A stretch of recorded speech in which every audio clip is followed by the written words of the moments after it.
말씀이고 다들 웬만하면 펴보지 않으려고 하는 말씀입니다. 왜 그러냐? 다소 어렵고 다소 난해한 점들이 상당히 많기 때문이다라고 볼 수 있습니다.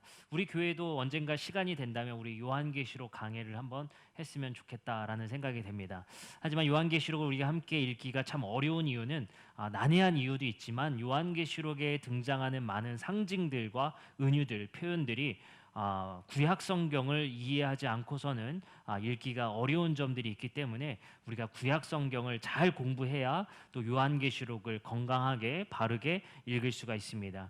오늘 우리는 요한계시록의 짧은 본문을 통해서 함께 말씀을 나누려 하지만 요한계시록을 우리가 어떻게 읽어야 될지를 대략 간략하게 제가 말씀을 드리고 오늘 요한계시록 12장 말씀은 제가 1절부터 17절 한 절 한 절 말씀을 강해해 드리도록 하겠습니다. 요한계시록 읽기에 몇 가지 중요한 사항이 있습니다. 첫 번째는 요한계시록이 어느 시점으로 쓰인 책인가에 대한 분명한 파악이 필요합니다. 그 말은 무엇이냐면요, 요한계시록에 담겨있는 말씀들이 어느 시대의 이야기를 하고 있느냐를 우리가 분명히 이해해야 합니다. 왜 이것을 이해해야 되냐면요, 요한계시록에는 우리가 착각하는 것들이 몇 가지가 있습니다. 무엇이냐면요, 이 요한계시록에 나타나는 환란들이 미래에 이루어질 것이냐, 아니면 이미 이루어진 일이냐, 아니면 과거에 이미 이루어진 일들로 있느냐, 이런 시점들을 가리는 것이 매우 중요합니다. 다시 말해서 요한계시록을 읽을 때에 나와 있는 많은 일들이 이미 이루어진 일이냐, 아니면 이루어질 일이냐라는 여러 가지 차이점들이 있기 때문에 요한계시록 읽기가 상당히 어렵습니다. 그러나 요한계시록의 대부분의 이야기는 로마 시대 속에서 핍박받았던 교회의 이야기를 담고 있으며 그 외에 과거의 이야기뿐만 아니라 미래에 대한 희망과 소망의 이야기를 함께 다루고 있습니다. 하지만 우리가 조심해야 될 사항은 요한계시록에 이루어질 일들에 대해서, 미래에 대해서 단순히 그냥 2차 세계대전이라든지 그러한 징조들로 우리가 해석해서는 안 됩니다. 여기에 나와 있는 징조들은 이미 로마 시대 속에서 핍박당했던 일들의 환란을 대부분 담고 있기 때문에 그러한 적용은 조심해야 됩니다. 두 번째는 요한계시록에 나타나는 상징들을 어떻게 해석할 것인가에 대한 문제가 있습니다. 첫 번째 방법은 보통 이렇게 많이 얘기를 하기도 합니다. 요한계시록의 상징들을 현 시대의 어떤 현상들로 적용하는 경우들입니다.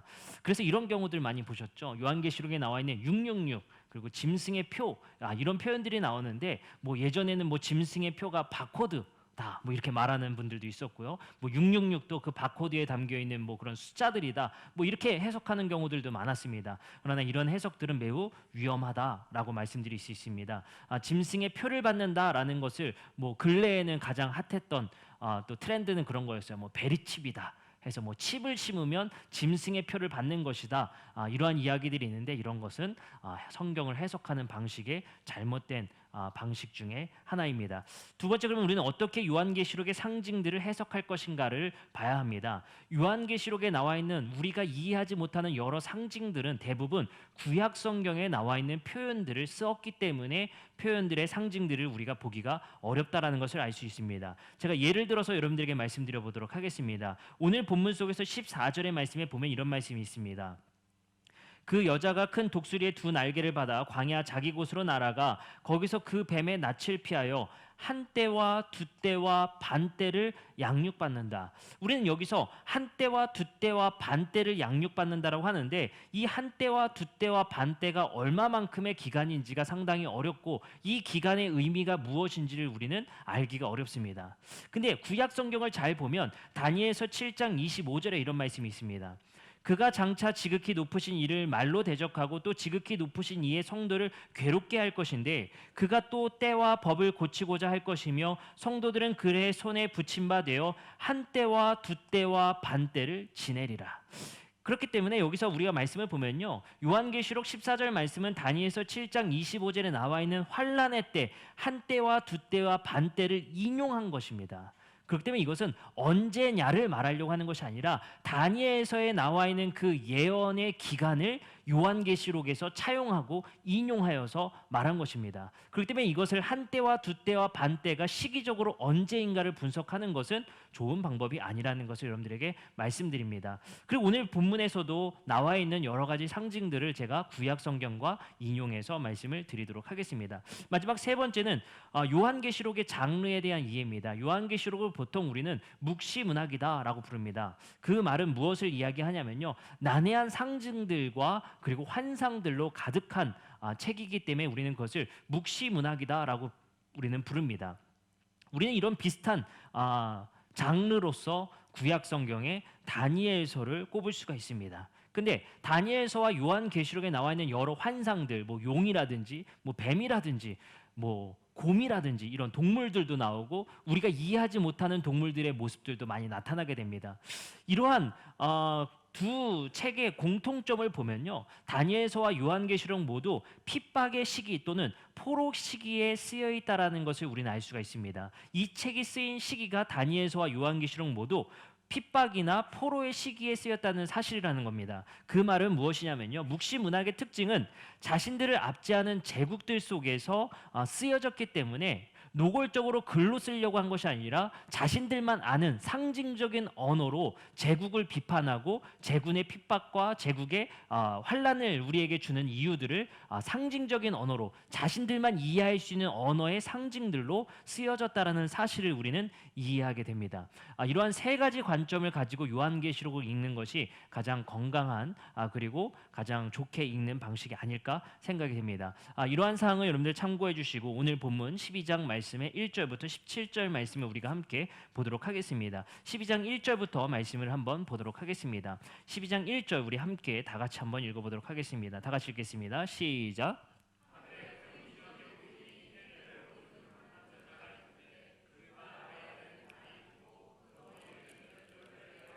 자, 여기서 해를 옷 입은 한 여자가 등장합니다. 우린 여기서 요한계시록 12장을 해석하기 위해서는 한 여자, 이 여인이 누구인지를 먼저 파악하는 것이 중요합니다. 근데 단서가 나와요. 그 단서가 뭐냐면요, 그 여자의 그 발 아래에는 달이 있어요.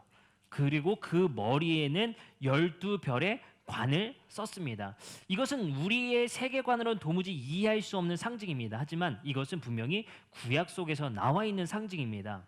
12별의 관을 썼다라는 12별이라는 상징은 무엇을 의미하냐면요, 요셉이 꿈을 꾸는데 11별이 나에게 절을 한다라는 꿈을 꿉니다. 바로 그것에 대한 상징적 은유를 차용해서 인용해서 쓴 글입니다.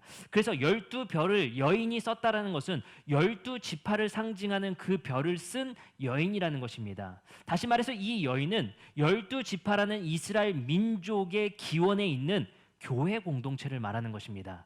교회는 12지파라는 이스라엘 민족 속에서 태생된 바로 교회라는 사실을 우리는 알고 있습니다. 그래서 여인이 12별의 관을 썼다는 것은 12지파로부터 기원되어 있는 여인, 다시 말해 교회를 말하는 것입니다. 우리는 여기서 한 가지 해결한 것이 있습니다. 여인은 뭐다? 교회를 상징한다라는 것을 알 수 있습니다. 2절입니다. 이 여자가 아이를 베는데요, 해산하게 되는데 아파서 애를 쓰며 부르짖는 말씀이 나옵니다. 여기서 우리 혹시 또 이게 펜이 있으신 분들은 이렇게 밑줄을 긋거나 또 이렇게 적으시면서 같이 들으시면 더 좋을 것 같습니다. 100% 까먹을 거거든요. 그러니까 적으시거나 밑줄을 긋거나 하시면 좋겠습니다. 이 여자가 아이를 베어 해산하게 되는데 아파서 애를 쓰며 부르짖게 됩니다. 여기서 밑줄을 그으세요. 아파서 애를 쓰더라는 거예요. 여자가 해산하는데 아픔이 있고 애를 쓰는 이야기가 나옵니다. 이것은 무엇을 얘기하냐면요, 로마 제국으로부터 교회가 핍박을 당하고 있다는 겁니다. 이 여인, 교회라고 했죠. 교회가 아파서 애를 쓰며 부르짖을 정도로 로마로부터 핍박을 당하고 있다는 사실을 이렇게 은유적으로 표현하는 것입니다. 이사야서 66장 7절부터 8절의 말씀을 인용한 말씀입니다.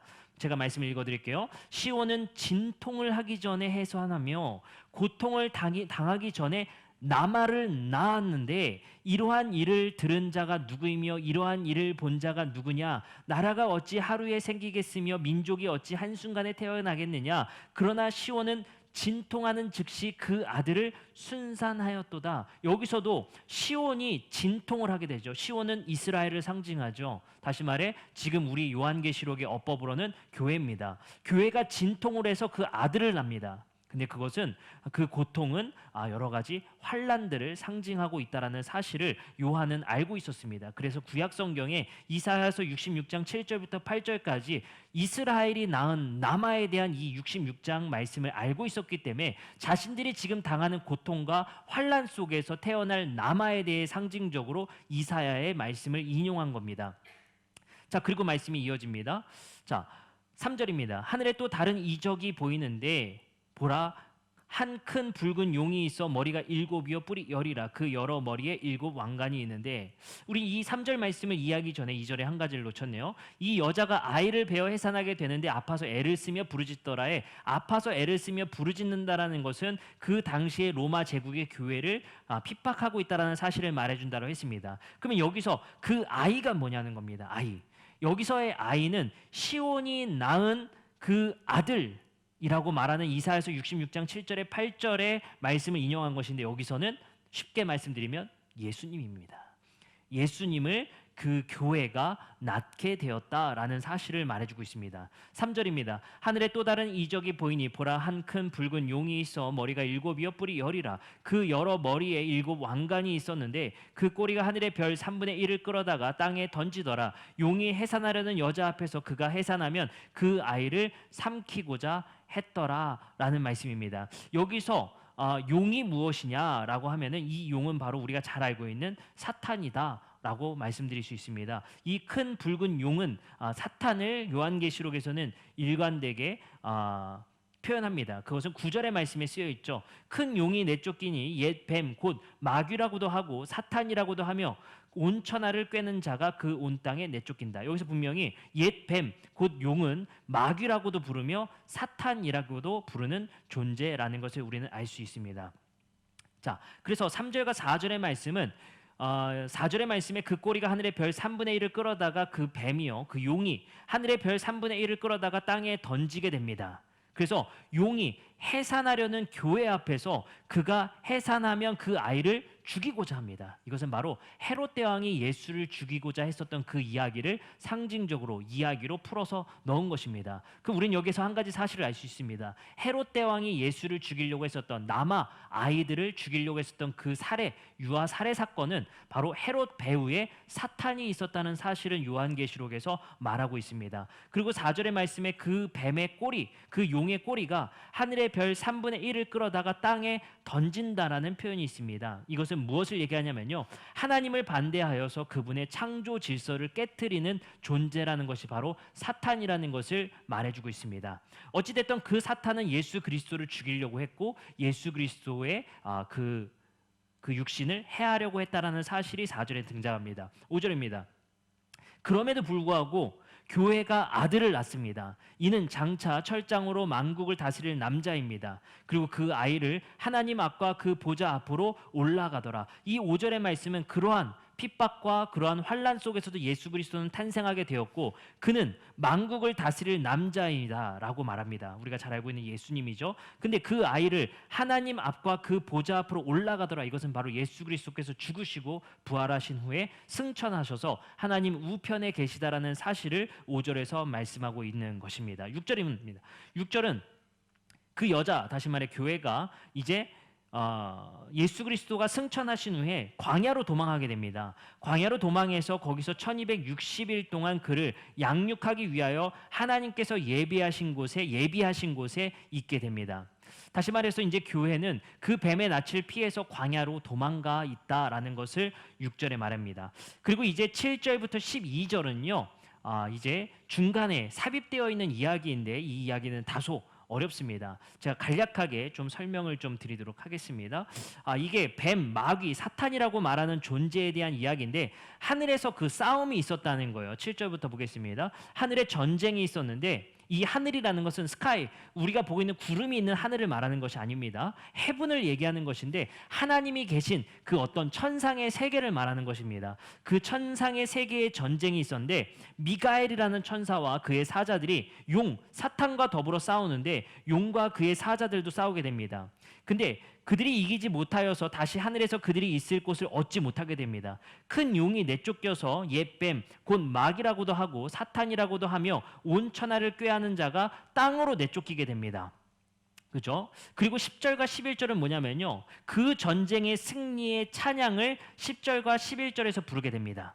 그리고 12절에 그러므로 하늘과 그 가운데 거하는 자들은 즐거워하라. 그러나 땅과 바다와 화 있을진저 이는 마귀가 자기의 때가 얼마 남지 않은 줄 알므로 크게 분내어 너희에게 내려갔음이라. 바로 교회를 다시 한번 공격하기 위해서 땅으로 사탄이 내려왔다는 것을 12절에서 이야기하고 있습니다. 여기서 여러분들이 좀 이해하기 어려운 부분이 있을 것 같습니다. 하늘에 전쟁이 있었다라는 것이 어떻게 보면 판타지와 같고 참 우리가 이해하기 어려운 이야기인 것 같기도 하죠. 근데 여기서 우리는 한 가지 생각해야 될 점이 무엇이냐면요, 고대 사람들이 생각했었던 천상의 세계에 대한 이해를 우리는 조금 해야 됩니다.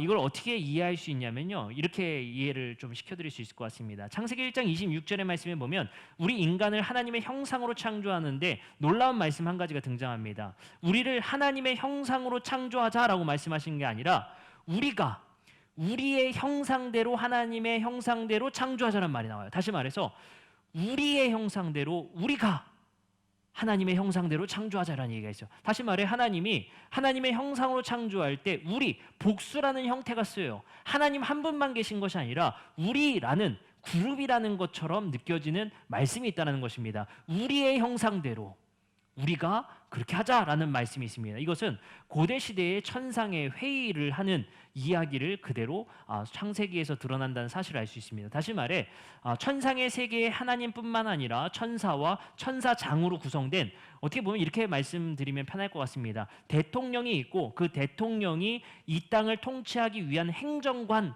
정도의 무리들이 천상의 세계에 존재한다는 사실을 알 수 있습니다. 그리고 하나님께서 우리를 하나님의 형상으로 이 땅에 창조하시는데 우리는 뭐냐? 이 땅의 행정관인 거예요. 그래서 하늘의 행정관인 천사의 무리가 있고, 그리고 이 땅에는 이 땅을 통치하기 위한 도구인 우리 인간의 행정관이 따로 구분되어 있는 겁니다. 그래서 하늘의 행정관인 천사들 무리와 그리고 이 땅을 통치할 도구인 우리 인간들의 존재로 구성되어 있다는 것을 성경에서 이야기하고 있습니다. 근데 그 천상의 세계에서의 싸움 가운데 그리고 마귀와 사탄이 이 땅으로 쫓겨 내려온 모습을 우리는 보게 됩니다. 자, 이제 오늘 본문입니다. 13절부터 17절 말씀입니다. 용이, 사탄이죠. 사탄이 자기가 땅으로 내쫓긴 것을 보고 남자를 낳은 여자, 다시 말해 예수님을 낳은 교회를 박해하기 시작합니다. 그리고 말합니다.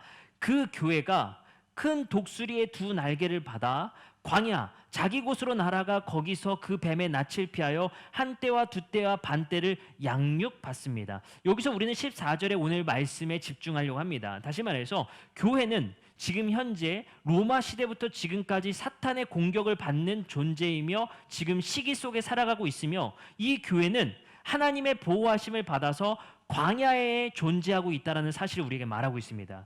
그리고 우리는 사탄의 낯을 피해서 한 때와 두 때와 반 때를 양육받고 있다는 사실을 14절에서 말하고 있습니다. 이 14절 말씀은 우리에게 중요한 사실 한 가지를 말합니다. 지금 현재 교회는 광야에 있으며 광야에서 우리는 중요한 양육과 훈련을 받고 있다는 사실을 오늘 본문에서 우리에게 알려주고 있다는 사실입니다.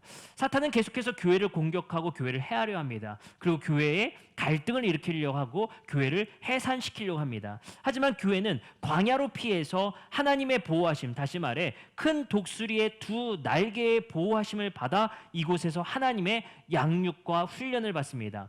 광야라는 곳은 상징적으로 구약에서부터 신약 성경에 이르기까지 이스라엘 백성들이 광야에서 훈련받고 고난받는 곳, 예수님이 40일 동안 광야 가서 훈련받고 시험받은 곳, 다시 말해 광야는 항상 훈련받는 곳이라는 사실을 우리는 알 수 있습니다. 지금 현재 교회는 훈련 중이다라는 사실을 우리는 기억해야 합니다. 그래서 요한계시록에서의 지금 현재의 교회는 광야라는 곳에서 훈련과 양육을 받고 있다라는 것을 우리에게 말씀하고 계십니다. 여기서 중요한 사실 한 가지 더 있습니다. 17절입니다. 용이 교회에게 분노하여 돌아가서 그 교회를 낳은 남은 자손 곧 하나님의 계명을 지키며 예수의 증거를 가진 자들과 더불어 싸우려고 바다 모래 위에 서 있더라. 이게 마지막 이야기입니다. 예수를 증거로 가진 자 그리고 하나님의 계명을 지키는 자들이 이 광야에서 마지막 전쟁을 하기 위해서 우리가 전신갑주를 입고 이곳에서 훈련 중이다라는 사실을, 그리고 마지막 전쟁을 대비하고 있다는 사실을 17절에서 말하고 있습니다. 이 말씀을 통해서 우리가 알 수 있는 것은 광야에서 우리는 하나님의 계명을 지키는 방법을 배우는 것이고, 예수의 증거를 담기 위해 이 땅에서 광야에서 우리 교회가 훈련을 받고 있다는 사실입니다. 그래서 교회는 단순히 예배의 유익을 위해서만 누리려 오는 것이 아니라, 이 교회는 다소 불편한 서로의 공동체 가운데 우리는 이 땅에서 양육받으며 훈련받고 있다는 사실입니다. 우리는 때로 생각합니다. 우리 개인 혼자가 교회이면 참 좋을 텐데 왜 하필 우리 서로 다른 생각을 가진 사람들끼리 모아놓고 서로 갈등이 생기며 서로 힘듦이 생기며 서로 어려움이 생기는가라는 고민을 갖게 됩니다. 하지만 하나님께서 우리에게 분명히 말씀하시는 것은 그것 또한 훈련이라는 것입니다. 우리가 서로 다른 존재가 모여서 하나 되기 위해 애쓰고 서로를 섬기며 겸손으로 서로를 섬기는 것이 우리에게 고통이 아니라, 어려움이 아니라, 그것은 우리에게 하나님께서 주시는 훈련이라는 사실을 기억하셨으면 좋겠습니다. 그렇기 때문에 우리 교회는 나와 맞는 사람, 내가 좋아하는 사람만 남기고 나와 맞지 않는 사람들은 다 떠나보려는 것이 아닙니다. 교회는 나와 맞지 않은 사람들끼리 모여서 하나 되기 위해서 서로를 낮추며 서로를 섬기며 서로를 겸손으로 이끌어가는 것이 바로 교회이며, 그 불편함 속에 양육받으면서 하나님의 계명을 지키며 서로 사랑하는 것이 바로 교회인 줄 믿습니다. 그렇기 때문에 교회는 우리가 와서 안락함을 누리거나 이 교회에 와서 좋은 것들의 혜택만을 누리려고 오는 것이 아니라, 또는 영화를 관람하듯이 교회를 관람하러, 예배를 관람하러 오는 것이 아니라, 이곳에서 적극적으로 우리의 삶을 살아내고 이 교회에서 적극적으로 봉사를 해내고 이 교회에서 적극적으로 서로 부딪히며 살아가며 하나의 의견을 맞추는 것이 우리에게 있어서 중요한 훈련이 되는 줄 믿습니다. 그래서 우리는 이 세상을 살아가면서 서로를 떨쳐내고 나와 불편한 사람, 나와 마음이 맞지 않은 사람을 떠나보내고 그 사람과 이야기하지 않고 그 사람과 멀리 하려는 것이 교회가 아니라는 사실을 우리는 기억하셔야 됩니다. 때로는 우리는 그렇게 생각할 수 있습니다. 아, 정말 나와 맞는 사람, 나와 생각이 일치하는 사람들끼리 모이면 참 좋을 텐데, 아, 저 사람이 참 불편하더라, 저 사람만 없으면 참 좋겠는데 라는 생각을 우리는 때로는 하게 됩니다. 한 기관을 봐도 마찬가지인 것 같아요. 우리 교회 학교를 본다면 교회 학교, 교회 교사 선생님들이 모여서 교회 학교를 구성해서 아이들을 가르치지 않습니까? 근데 그 몇 명이나 된다고, 교사 선생님들 모이면 갈등이 생기고 그것에서 어려움이 생기고 그 안에서 다툼이 생기더란 말이에요. 그래서 우리는 생각합니다. 아, 저 선생님 좀 그만뒀으면 좋겠다. 목사님, 저 선생님 좀 다른 기관으로 보내주면 안 돼요? 아, 그러면 제가 참 곤란합니다. 우리 지금 교회 상황이 아닙니다.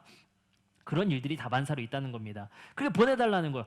저분이랑은 내가 도저히 말도 섞기가 어렵다라는 거예요. 목사님, 그분 다른 학생부로 안 보내면 나 교회 떠납니다. 협박을 해요. 그럼 제 마음이 참 어렵습니다. 어떻게 할 것인가? 고민이 참 됩니다. 하지만 우리가 분명히 알아야 될 것은 이 교회에서 나와 마음 맞는 사람들끼리만 예배하고 신앙생활하는 것이 아니라 나와 마음 맞지 않는 사람들과 함께 어울리며 살아가는 것이 훈련이며 양육이며 우리에게 필요한 일이다라는 사실을 알 수 있습니다. 이스라엘 백성들은 광야 땅에서 12지파의 그 민족끼리 서로 잘 모르며 잘 맞지 않는 사람들끼리 모여서 그곳에서 어떻게든 어울리고 살아내려고 노력했다라는 사실을 우리는 기억하셔야 됩니다. 광야라는 곳 햇빛이 있고, 광야라는 곳 뜨거운 곳입니다. 그리고 광야라는 곳 어려움이 있고 고난이 있고 힘듦이 있는 곳입니다. 목마름이 있는 곳이고, 그곳에서는 우리의 굶주림도 때로는 주어지는 곳입니다. 그곳에서 우리는 내가 그 환경적 불편함이 있을 때에 옆 사람에 대한 불평과 불만이 더 많이 생길 수도 있습니다. 그러나 광야 땅에서 하나님께서는 이스라엘 백성들에게 감사할 수 있는 방법을 알려주시고 그들에게 사랑의 방법을 알려주셨던 것처럼, 우리가 이 교회에서 조금 불편할지언정 우리가 서로를 사랑하고 이곳에서 서로를 아끼며 서로를 섬기는 것이 또한 훈련인 줄 믿습니다. 근데 여기서 중요한 말씀 한 가지를 우리가 더 하나 살펴봤으면 좋겠습니다. 그 광야의 고통 속에, 힘듦 속에, 아픔 속에 주어져 있지만 14절의 말씀에 분명히 하나님의 큰 독수리의 두 날개로 우리를 지키시고 있다라는 사실입니다. 교회는 항상 어렵지만은 않죠. 그죠? 쉬운 날도 있고 좋은 날도 있고 그리고 어려운 날도 있습니다. 그 중에 고난의 날도 있고 우리의 인생의 삶 속에서도 고난과 아픔과 어려움도 있습니다. 하지만 분명한 사실은 지금 현재 우리는 광야에 있는 사실을 알아야 되고 그 광야 속에서 하나님께서 우리를 보호하고 계시다는 사실을 기억하셔야 됩니다. 큰 독수리의 두 날개라는 것은 출애굽기 19장 4절의 표현을 인용한 겁니다. 내가 애굽 사람에게 어떻게 행하였은가, 내가 어떻게 독수리의 날개로 너희를 업어 내게로 인도하였음을 너희가 보았느니라. 다시 말해 하나님의 독수리의 날개가 등장하면 항상 우리를 보호하고 계시다라는 겁니다. 사탄이 우리를 침략해서 우리를 괴롭히고 어렵게 할지라도 분명히 하나님께서 우리를 보호하시는 그 하나님의 날개의 그늘 아래 우리 교회가 있다라는 사실을 기억하시기 바랍니다. 광야이기 때문에 우리의 인생에 살면서 겸손하기 어렵고 사랑하기 어렵고 우리가 나누기 어렵고 우리의 재물에 쥔손을 펴기 어렵지만 그 가운데 일어나는 고난이 있지만 고통이 있지만 그리고 피해가 있지만 손해가 있지만 하나님의 두 날개를 우리를 보호하고 계시다는 사실을 기억하시기 바랍니다. 시편 36편 7절에 이렇게 말씀하십니다. 하나님이여 주의 인자하심이 어찌 그리 보배로우신지요. 사람들이 주의 날개 그늘 아래에 피하나이다. 시편 57편 1절의 말씀에 이렇게 써 있습니다. 하나님이여 내게 은혜를 베푸소서, 내게 은혜를 베푸소서. 내 영혼이 주께로 피하되 주의 날개 그늘 아래에서 이 재앙들이 지나가기까지 피하리이다. 하나님의 두 날개가 우리를 보호하고 계시다는 사실을 기억하시기 바랍니다. 여러분들, 놀랍게도 베드로는 옥에 갇힌 사도행전의 말씀에 옥에 갇힌 베드로의 모습, 어떤 모습인지 기억하십니까? 자고 있어요. 이게 천하태평하죠. 뭐 어떻게 될지도 모르는 사람이 옥에 갇혀서 자고 있다라는 사실을 사도행전에 기억하고 있습니다. 그리고 기록하고 있습니다. 여러분들, 어떻게 베드로는 그 고난과 환난 속에 평안하게 잠을 잘 수 있을까요? 우리는 기억하셔야 됩니다. 베드로가 옥에 갇혔을 때의 평안함은 하나님의 날개 그늘 아래에 있었기 때문에 그 평안함이 가능할 수 있다라는 사실입니다. 마치 예수님께서 풍랑 가운데 배에서 주무셨던 것처럼 하나님의 그늘 아래에 있는 우리 성도들을 지키시고 보호하신다는 사실을 기억하시기 바랍니다. 마치 하나님께서 모세를 지키시기 위해서 갈대 상자에서 모세를 구원하셨던 것처럼, 그리고 노아와 그 가족들을 방주라는 태바에서 보호하셨던 것처럼 우리 성도님들을 이 땅의 광야 속에서 훈련받는 내내 의복이 헤어지지 않고 발이 부르트지 않도록 하나님께서는 보호하신다라는 사실을 기억하시기 바랍니다. 그래서 우리 교회는, 그리고 우리는 이 땅에서 광야에서 어려움이 있을지라도 평안할 수 있는 이유는 바로 하나님의 날개 그늘 아래에 있기 때문인 줄 믿으시기 바랍니다. 제가 한 가지 이런 생각을 해봤습니다. 제가 우리 더드림 교회 저번 연도 9월에 우리 교회 오게 되었죠. 교회 와서 참 어려운 일도 있었고 또 즐거운 일도 있었고 시간이 참 빨리 흘러간 것 같습니다. 뭐 몇 년이나 된 것 같은데 아직도 1년이 되지 않았다는 사실이 놀랍기만 합니다. 제가 우리 교회에 와서 우리 재건축이라는 상황 속에서 교회를 이전하는 일까지 참 많은 고민이 있었고 많은 어려움도 있었고 심적인 마음의 아픔도 있었습니다. 그 가운데 우리 성도님들의 심령이 회복되기 위해서 또 끊임없이 고민했고 어떠한 말씀을 전해야 될 것인가 끊임없이 또 고민했습니다. 그리고 이제 드디어 교회가 이전하여서 우리 남현동으로 교회가 이전하고 또 지하부터 또 4층에 이르기까지 교회 인테리어가 이제 대부분 마무리되었습니다. 그 가운데 정말 쉴 틈 없이 하나님을 위해 일하고 그리고 봉사하고 우리 성도님들과 함께 신앙생활을 이루고자 노력했었던 그 시간들, 하나님께는 가끔씩은 또 힘들다라는 또 기도도 하고 어려움들도 하나님께 기도했었습니다. 그 가운데 하나님께 제가 기도한 내용이 있었습니다. 하나님, 한 8개월 동안 정말 쉬지도 못했는데 제가 2박 3일 좀 쉬어야겠습니다 하고 제주도를 갔더니 이제 드디어 2박 3일 2.3초처럼 지나가는 제주도에서 잠깐의 휴가를 갖고 하나님께서는 참 어떻게 그렇게 저를 또 훈련시키시려고 하시는지 우리 아이들이 이르게 또 태어나게 하셔서 쉬지도 못하게 하시고, 제가 하나님께 그래서 기도도 했으면 하나님 참 섭섭합니다. 좀 쉬려고 했더니 어떻게 애들을 태어나게 하십니까? 그래서 참 야 하나님 어떻게 이렇게 역사하실 수 있습니까? 라는 고민도 그리고 섭섭함도 하나님께 제가 기도하기도 했습니다. 하나님, 왜 우리 아이들이 적당한 때에 태어나지 않게 하시고 왜 이렇게 이른 때에 태어나게 하셨습니까? 그리고 좀 쉬려고 했더니 왜 그때에 이런 일을 주십니까? 라고 기도하기도 했습니다. 그리고 걱정도 됐고 또 그 마음의 평안도 참 주어지기가 어렵습니다. 그 가운데 하나님께서 우리에게 주시는 하나님의 말씀 그리고 하나님의 마음은 바로 이런 것입니다. 그럼에도 불구하고 이 고난 힘들 수 있겠지만 우리가 감당할 시험밖에는 주시지 않는 하나님을 의뢰하고 신뢰해야 된다는 사실입니다. 그럼에도 불구하고 우리가 평안할 수 있는 이유는, 그럼에도 불구하고 우리가 감사할 수 있는 이유는, 그럼에도 불구하고 우리가 기뻐할 수 있는 이유는 주 날개 그늘 아래서 우리가 있다라는 사실입니다.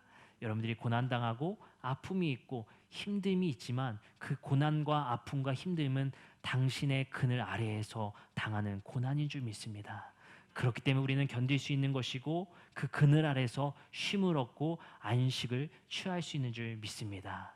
우리 이 시간 함께 찬양하고 함께 기도하는 시간 갖도록 하겠습니다. 하나님은 너를 지키시는 자, 우리 함께 찬양하고 기도하도록